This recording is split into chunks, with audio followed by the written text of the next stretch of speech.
Enne kui paneme robotniiduki taas kord aeda tööle, peaks aias läbi tegema mõningad kontrolltegevused.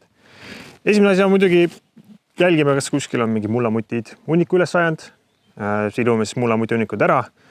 Samas ütleme, kui me käime juba aias ringi, näeme, kas kuskilt on maapind veidi ära vajunud või on tekkinud kuskil mingisugune ebamäärane lohk, siis saame tegelikult neid mullamuti hunnikud nende lohkude täiteks ära kasutada. Ja teine oluline tegevus on see, et ikka talve jooksul kukub puu otsast mõni oks alla, siis peaksime siis oksad ja muud võõrkehad siis niidu pinna pealt eemaldama. Ning kevadaeg on ka siis hea aeg igasuguse sambla eemaldamiseks, muru õhutamiseks. Ikka need tegevused oleks mõistlik siis ennem robotniiduki tööle panekut ära teha. Nii.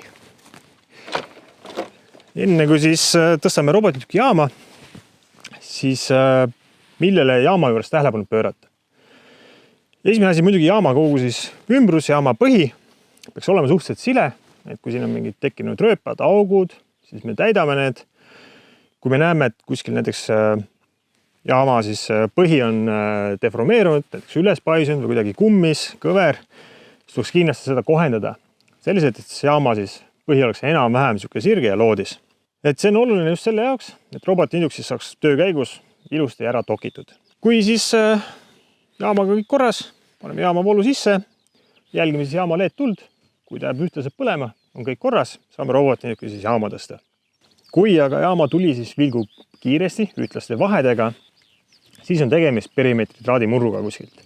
Kui aga siis esineb traadimurd, siis kõige tõenäolisemad kohad traadimurru jaoks on kõik sellised kohad, kus kohas siis toimub mingi ülesõitmine või kus kohas näiteks talvel teate, et lumesahk lükkas võib-olla veidi kaugele, et on oht, et ta siis vigastas sealt kuskilt siis kaablit.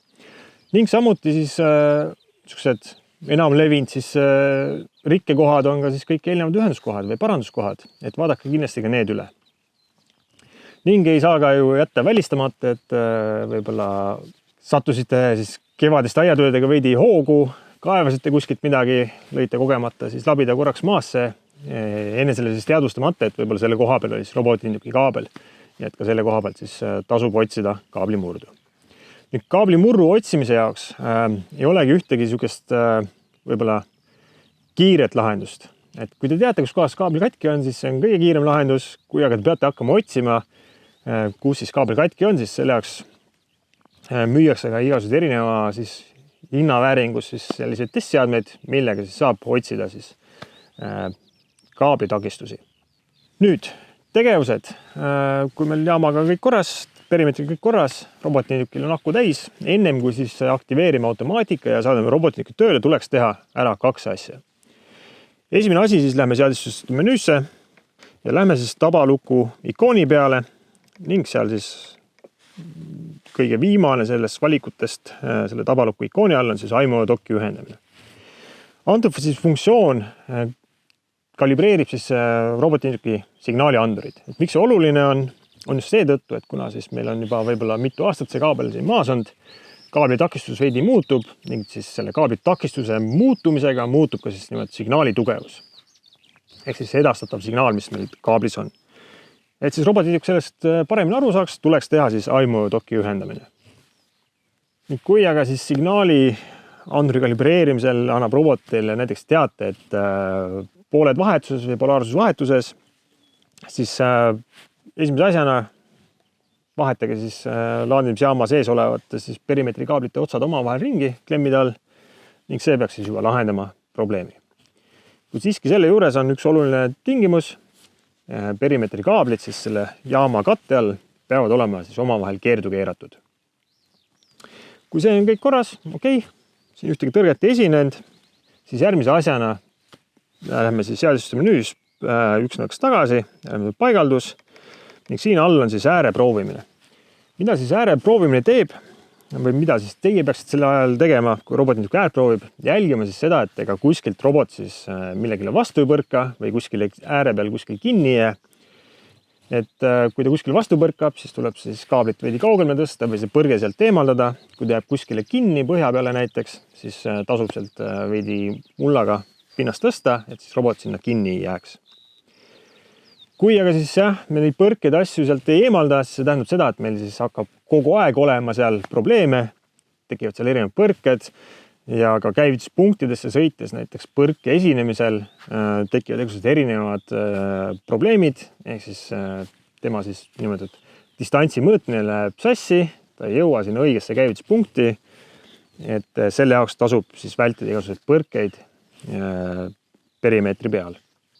Nüüd sihukesel varakevadisel ajal on siis muru esmase kasvu siis perioodil on murumahlad hästi kleepuvad ning see tähendab siis seda, et me peame siis niidutekki ja teras tihedamini hooldama ja puhastama. Selleks siis tõstan robotit välja, kindlasti 6. seeria siis robotit, keerame alati siis vasaku külje peale, kuna siis parema pool küljel on siis temal niinimetatud aju. Et sinna peale siis kondensvett ei kallaks.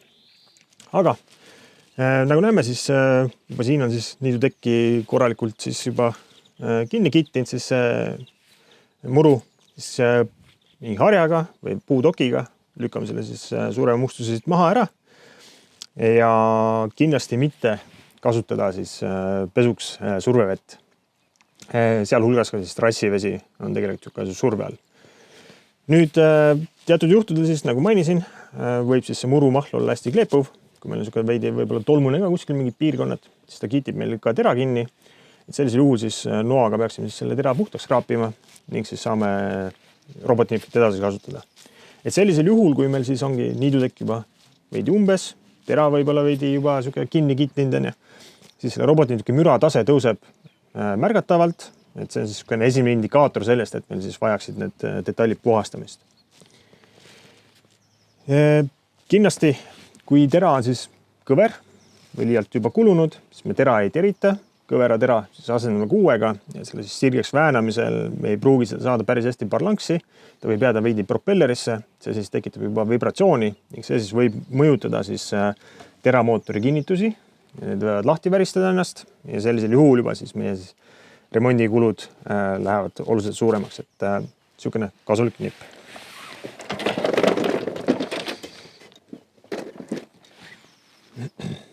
Mis puudutab nüüd siis robotniiduki laadimist, siis varakevadisel ajal ja võib-olla hilissügisel ajal võib olla, et meil siis hommikul on õhutemperatuur alla 5 kraadi ja ka siis ütleme aku enda temperatuur on 5 või alla selle kraadi, siis sellisel juhul robotniiduk akut ei lae.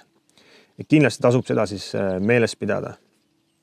Et võimalusel siis lõpetame aimu tööpäeva varem ära, ehk siis seadistame aktiivajad selliselt, et lõpetaks seal õhtusel ajal ära, seal kuskil 8-9 ajal, kui meil õhutemperatuur võib-olla on mingi 6-7 kraadi, et siis sellisel juhul ikkagi aimu hakkaks endale ka akut laadima. Aga nii, kui siis juba õhutemperatuur langeb alla 5 kraadi, siis aku laadimist ei toimi ja ka signaali edastust ei toimu.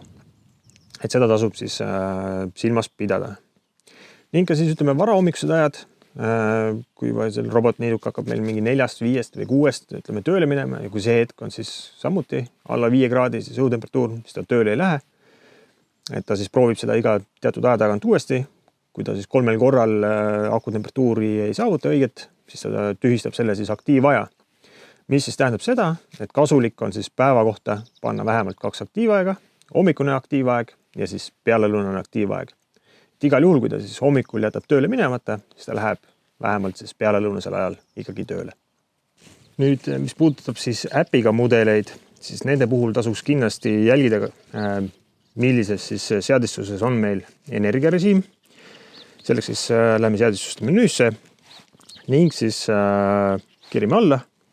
Sealt siis näeme, et energiarežiim, kui see on Eco peal, see tähendab seda, et iga kord, kui robotniiduk on niimoodi ooterežiimis, kas ta siis laeb näiteks või on niidu pinna peal meil seisma jäänud, siis ta äpis kuvab meil võrgus väljas olekut. Kindlasti nüüd sügisel, kui me siis robotniiduki võtame niidu pinna pealt ära, siis on mõistlik jällegi siis panna ta Eco režiimi ning aktiveerida siis talvu nii.